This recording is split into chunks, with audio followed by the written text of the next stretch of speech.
Okay, so before going into the patient's room, I'd want to look at the electronic health record, look at any new lab values, any new orders that are in place, and then I would also want to check the patient's door, look for any flags or markers that are up, such as like maybe being a fall risk. Looking at her door, I don't see any, so we are good to go in.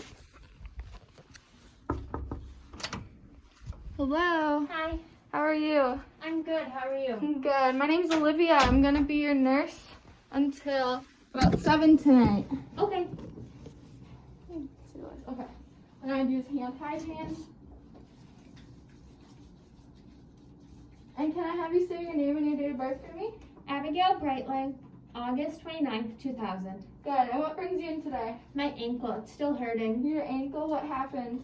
I sprained it about 2 weeks ago. Okay. Could you rate your pain on a scale of 0 to 10 for me, 10 being the worst? About a 3. About a 3. Okay. And is it just pain in your ankle or does it spread anywhere else? Just in my ankle. Just in your ankle. Is there anything that makes the pain better or worse? It's better when it's elevated. When it's it's worse elevated? when I'm walking on it for a while. Okay. What kind of pain is it? Is it like a sharp, dull pain? Sharp, kind of like needles. Okay. And is this pain, is it constant? Does it come and go? It comes and goes. It comes and goes? Okay. Are you taking any pain medication or anything? No. No? Okay. I would also want to assess the general appearance. So looking in her facial expression, she is relaxed. Her body position, she seems to be sitting comfortable, also relaxed. Her level of consciousness, she is alert. Her eyes are open.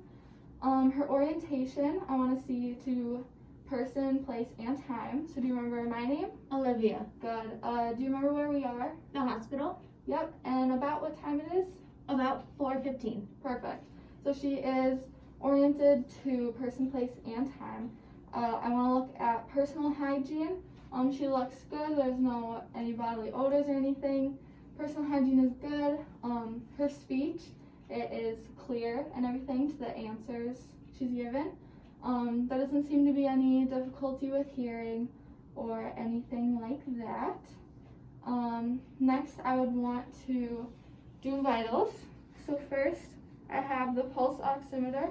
So I'm going to put that onto her finger, making sure that there is no nail polish or any sort of fake nail under that. And so it's good. It's a 97. That's right where we want it. And then I would take her temperature. And so, Abby, this one's going to go across your face and back behind your ear, okay? Okay.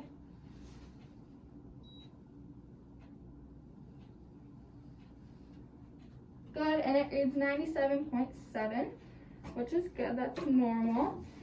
And then I would also want to listen for the apical pulse. And so I'm going to listen for that. It's at the midclavicular line in the 5th intercostal space. I'm going to reach it to your shirt, okay? Find your pulse.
To the apical pulse of 75, which is good.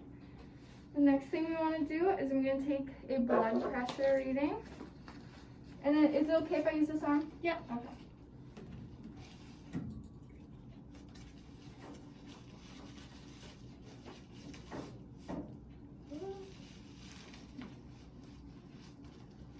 Okay.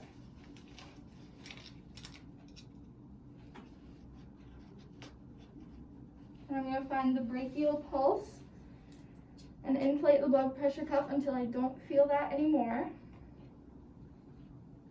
Oops. I need this.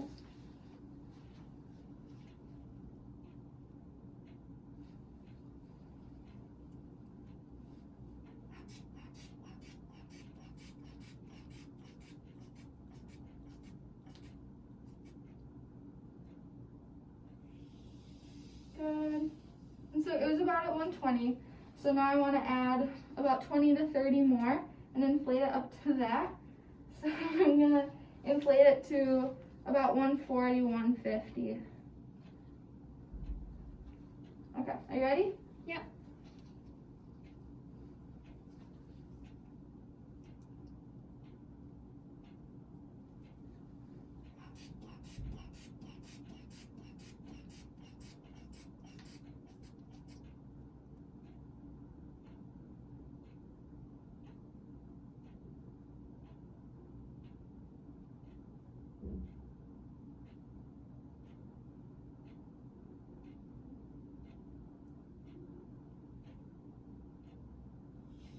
Okay. And that was good. I got 114 over 72.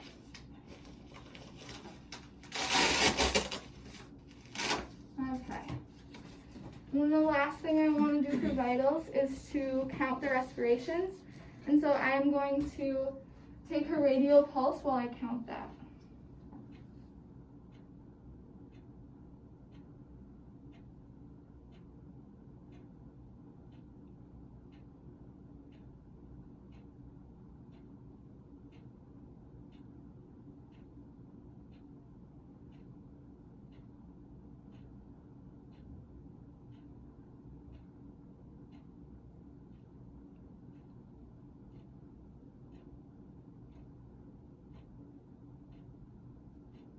Good. And so I got 16 for her respirations, which is good. And so then I want to go on to the neuro exam. So first, I want to check the Glasgow Coma Scale. And so her eyes, they are open, following me, everything's good. Her verbal responses have been clear, and her motor responses seem good. Can you wiggle your toes and fingers for me? And is there any tingling or burning or anything? Nope. Good. So that's good. And next, I want to look at her pupils. And so first, I will measure the size. And they are a 4. They're 4 millimeters. And so next, I'm going to do the pupillary light reflex and look at how her pupils constrict. So just look straight at me. Good. Good. And so both pupils constricted, both direct and consensually, so that is good. And next, can you squeeze my hands? Good. And then push up and down. And then with your feet, push up and down. So those are good. Then I also am going to extend this. And I'm going to feel for the pulses in her feet. So first I'll feel for the posterior tibial.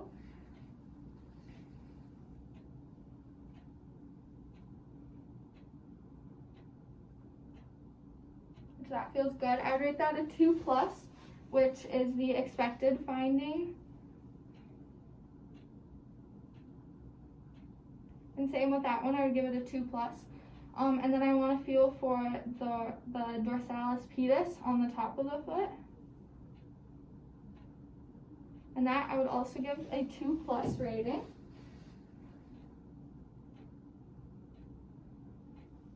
And same with the right foot, I would also give that a 2+. Okay, and can I have you just lift each leg up for me? Good.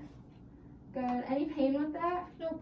Nope, no pain? Nope. Okay, and then can I see your arms as well?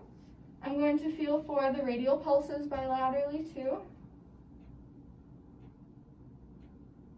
And good, and I would give both of those a 2+ as well. Next, I'm just going to feel for the temperature in her arms and legs and make sure that they are even bilaterally. Good. And those also are, they feel even on both sides. Next, I'm going to see on her injured ankle if she still has the sensation there. So I want you to close your eyes and point to where I touch your ankle, okay? Okay. Right there. Good. Here? Yep. Right here? Yep. Right up here? Good. And was there any pain or anything? Nope. Nope. Okay.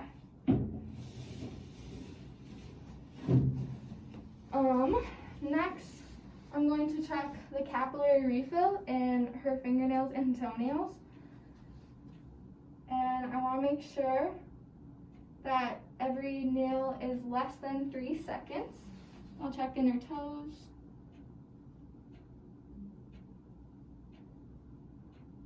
And those all look good. All of them were less than 3 seconds, which is what we want.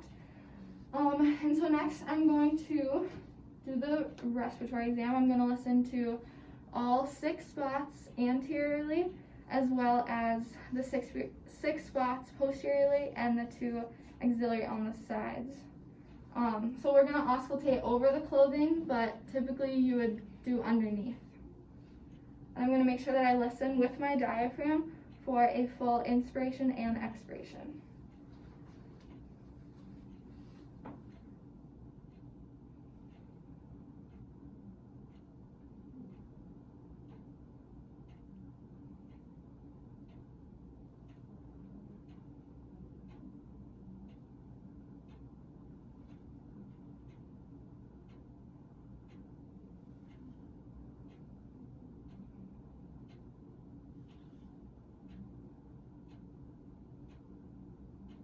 Good, all those sounding good. And I'll listen posteriorly.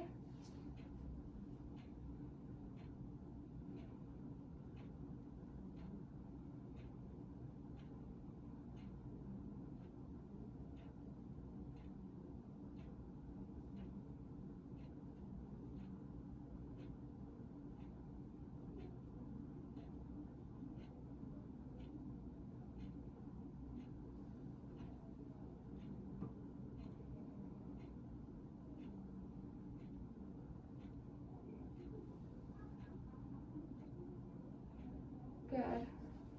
And all her lung sounds were clear. I didn't hear any adventitious sounds like any wheezes or anything. If there were, that would be a good time to educate on deep breathing exercises, learning how to do the incentive spirometer, things like that. And do you have any cough? Nope. No. If there was a cough, we would want to look at if it was productive, looking at the mucus, the color, the consistency, amount, stuff like that. So that all looks good. If there was any oxygen being delivered, we would want to check the rate of that as well, see if that needs to be adjusted at all. And so next I will do the listening to the heart sounds. And so we'll listen to all 5 anteriorly. So we want to listen to the atrial, the pulmonic, the Erb's point, mitral, and tricuspid. The apex is the mitral and tricuspid. That's where we hear S1 best, and at the base is where I'll hear S2 best. And so first I'm going to listen through with my diaphragm.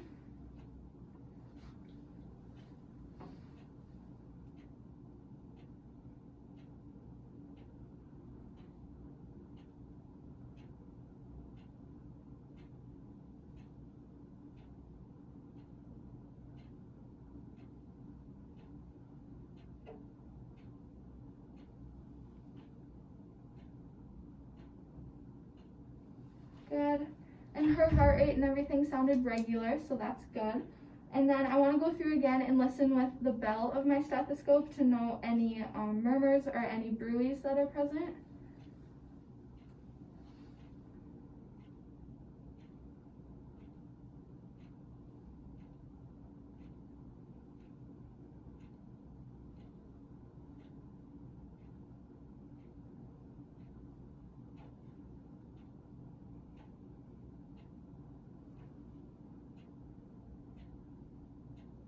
Good. And I didn't hear any murmurs or any bruits, so that's very good. I would also just want to look at her skin in general. Is there any discoloration, any cyanosis? Everything looks even, looks good. So that is good. And Next, I will move on to the abdominal exam. So I'll have you lay back here. And have you had any nausea, any pain or anything? Nope. No? Okay. So first, I'll just look at the stomach. The stomach is flat, which is good. And then I will auscultate in all 4 quadrants, starting in the right lower quadrant, since that is where vowel sounds are heard best.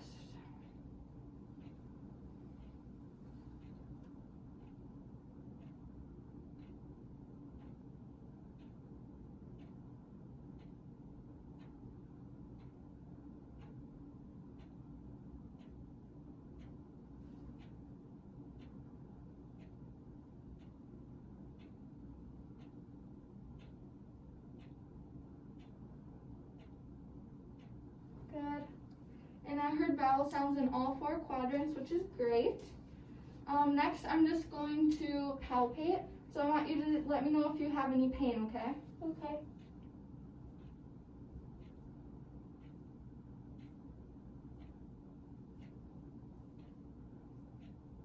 No pain, No pain. no tenderness? No. Okay, so there's no tenderness or anything, no guarding, no rigidity or anything like that.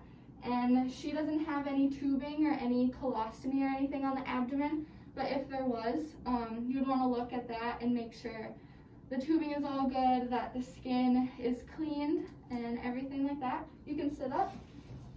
And have you had any diet changes? No. No. Are there any foods that upset your stomach at all? No. No. How about bowel movements? How often do you think you have those? About once a day. Once a day. And consistency and everything? Are they normal? Good? Yeah. Okay. And is there any pain or anything with that? No? Okay. And urinary, how often do you think you urinate a day? 4 or 5 times a day. Good. And is it, what kind of color? About a pale yellow. Okay, Clear. yellow. Good. That's what we want. So it's clear, not cloudy? Yep. Okay. And is it a good amount? Yeah. Good. And there's no burning or pain or anything with it? No. Perfect. And then also at that same time, you'd want to look if they had a catheter, making sure that you would empty that and make sure that all the catheter looks good. Stuff like that. And then looking again, I don't see any edema. There's no pitting edema at all. There's the slight swelling in her injured left ankle, but nothing too bad, no other swelling. Then I would also want to assess her risk for skin breakdown. I would look at that on the scale. And since she is mobile and she doesn't have any incontinence or anything, she would not be at risk for skin breakdown. If she was and she was on bed rest, I would want to make sure that any of the paddings or if it was a special bed, that it was all good, that it was all set for that. And if she was on bed rest, we would want to implement a turning schedule, making sure that they're turned at least every 2 hours to help reduce risk of skin breakdown. Do you use any assistive devices when you walk at all? No. No? Good. And so she is still mobile on her own. That's good. And can I also have you take a drink of water for me, please? Good. And was there any pain with that? No. So good. No pain with that, which is a good thing. We would want to make sure that her bed is locked, that it is down in its lowest position, that the bed rails are raised. The head of the bed we would want to be to a comfortable level for her, and that she has her call light before I go. Is there anything else you need? No. No? Okay. Well, thank you for your Thank you. time. Here is your call light. Perfect. Thank you. And then I will perform hand hygiene. And that is it.